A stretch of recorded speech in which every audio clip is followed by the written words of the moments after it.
my eyes. Why have you come back? Please, sir, we've done what you told us. We brought you the broomstick of the Wicked Witch of the West. We melted her. Oh, you liquidated her, eh? Very resourceful. Yes, sir. So we'd like you to keep your promise to us, if you please, sir. Not so fast. Not so fast. I'll have to give the matter a little thought. Go away and come back tomorrow. Tomorrow? Oh, but I want to go home now. You've had plenty of time already. Yeah. Do not arouse the wrath of the great and powerful Oz. I said come back tomorrow. If you were really great and powerful, you'd keep your promises. Do you presume to criticize the great Oz? You ungrateful creatures think yourselves lucky that I'm giving you audience tomorrow instead of 20 years from now. Oh. The great Oz has spoken. Oh. Pay no attention to that man behind the curtain.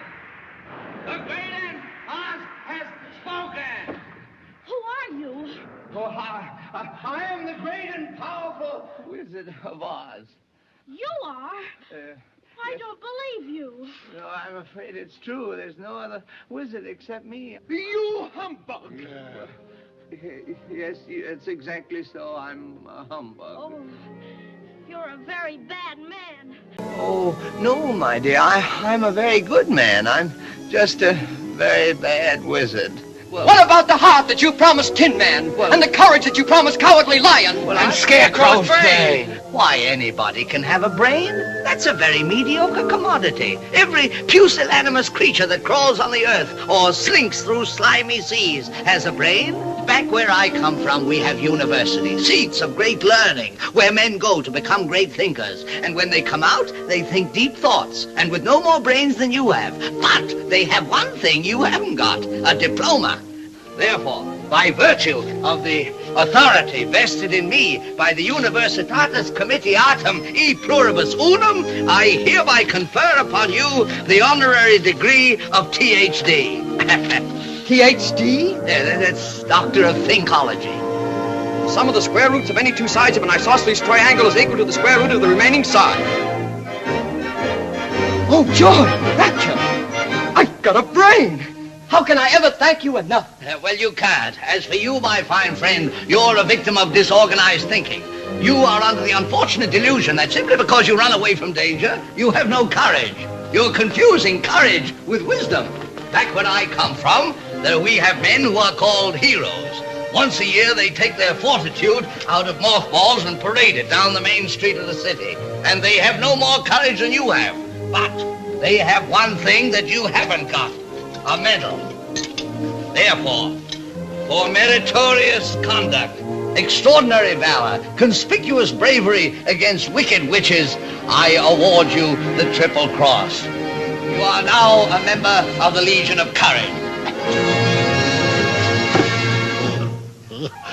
Shucks, folks, I'm speechless. As for you, my galvanized friend, you want a heart. You don't know how lucky you are not to have one. Hearts will never be practical until they can be made unbreakable. But I still want one. Back where I come from, there are men who do nothing all day but good deeds. They are called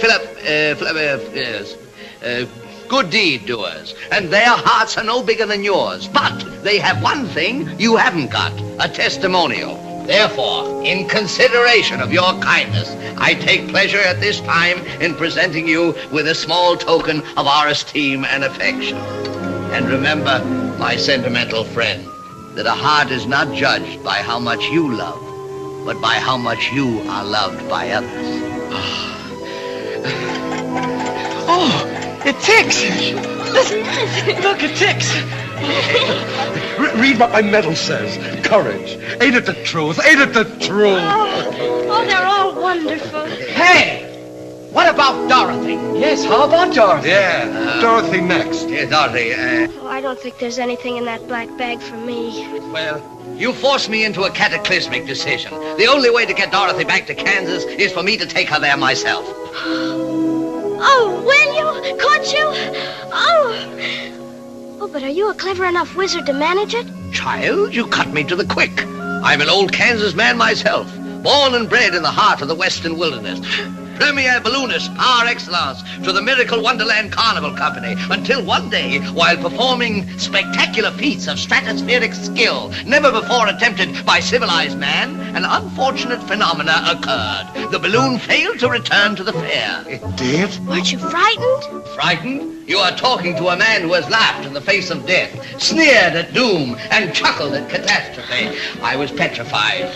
Then suddenly the wind changed, and the balloon floated down into the heart of this noble city, where I was instantly acclaimed Oz, the first wizard deluxe. Oh. Times being what they were, I accepted the job, retaining my balloon against